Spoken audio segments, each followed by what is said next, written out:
The recommended price changes for local retailers will begin immediately today. Xbox is really trying their hardest to kill off any goodwill that remains between gamers and the gaming industry because, quite frankly, enough is enough, and the price of fun just went up. Let's get into it. Access granted.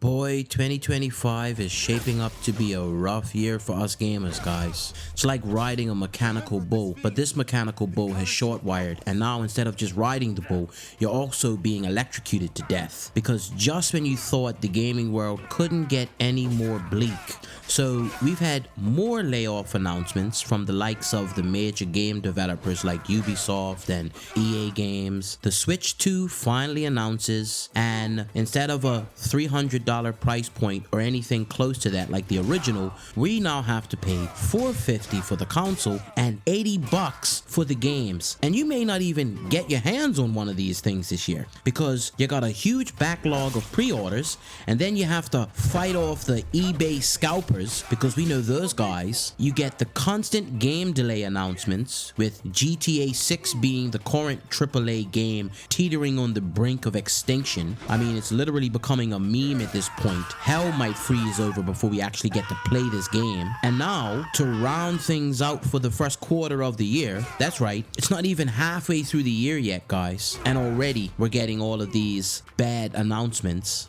Xbox decides to drop a doozy on us like a hot steamer on a summer night, and they announce this 20% price hike for all of their games and the current consoles, effective immediately. No! God, please, no! No! No! No! So there's no time to even digest this. Now, Xbox is citing the reasoning for this recent huge price increase is the market conditions and increasing development costs. And you can't see it, but I got the whole air quotes going up here, right? Because I'm calling BS on this one. I'm sorry. This is a direct response to Nintendo's announcement of the Switch 2 and the hike in the price point for that console and their games. And let's not forget, we're still dealing with the rumblings that Microsoft may not even be in the console game in the years to come, and they're going to start focusing more on game development, much like how Sega did back in 2001 when they announced they're bowing out of the console race. And I don't know about you guys, but I'm old enough to remember the firestorm that ensued in 2006 after PlayStation announced the price point for their PS3 console at $499 to $599 depending on the features you opted for.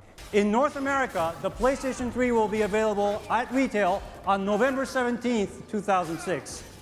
The 20 gigabyte PlayStation 3 will retail for $499 US and 549 Canadian dollars.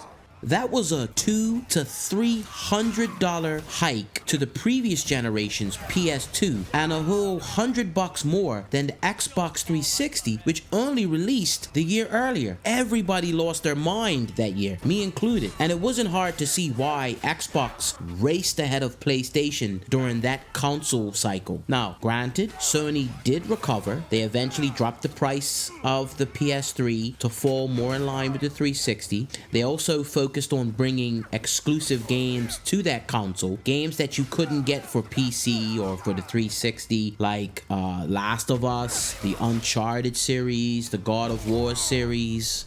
So I mean, it's safe to say that the gaming industry pretty much recovered from that Sony debacle relatively unscathed. But that was then, and things are far different in 2025 as opposed to 2006. Inflation is raging on around the world. You have this constant back and forward commentary about the Trump tariff wars. Everything is getting expensive. Literally, the last bastion of hope for us gamers was the fact that the gaming industry hasn't really seen a major price hike in recent years. But that's a thing of the past, guys. There it is, like a ship sailing off into the sunset, never to return. Bye. See you later. Now we're going to be left with a lot of gamers crying. looking down at their empty wallets and having to decide whether or not we can even afford to buy the new consoles. Can we afford the new Switch? Are we going to be able to afford the Series X? Can we even afford the games? And it's only a matter of time before Big Brother Sony rejoins the party and decides to jump on the bandwagon. It's not a matter of if, but when. Announcements like this always trigger the domino effect in any industry. The gaming industry is no different. Everyone's gonna follow suit. So I don't know what this 20% price hike is gonna do for gaming on the whole, guys. But I can tell you this, prices almost always only ever go up. And now that it has, can you even afford to game consistently anymore? That's the question I ask myself. Will mainstream gaming become like this niche activity for only the wealthy? Will consumers have to skip out entire console generations and perhaps only ever play a select few of the big AAA game releases for each generation? That actually makes me kind of sad. How many more L's can gamers take before we finally put up the white flag and surrender, opting for, I don't know, more affordable activities like playing cards or board games, like go back to yesteryear, like what our forefathers done before gaming was even a thing? I don't have the answers, but I do know that this recent 20% price hike is like a hard kick in the teeth, especially for a gamer who's already been licking his wounds from the recent Switch 2 announcement. Now maybe this is just the knee-jerk reaction of a old school cranky gamer who just doesn't have it in him anymore to weather all of the recent bad news. Who knows, right? Anyway, let me know what you guys think down in the comment section below. Does this Xbox 20% sudden increase spell trouble for an industry that has taken more L's this year than the Dallas Mavericks? And if you like this sort of content, sure like and subscribe to the channel. I enjoy bringing these sort of hot take rants to you guys and discussing topics that matter most to us gamers. Thanks for watching.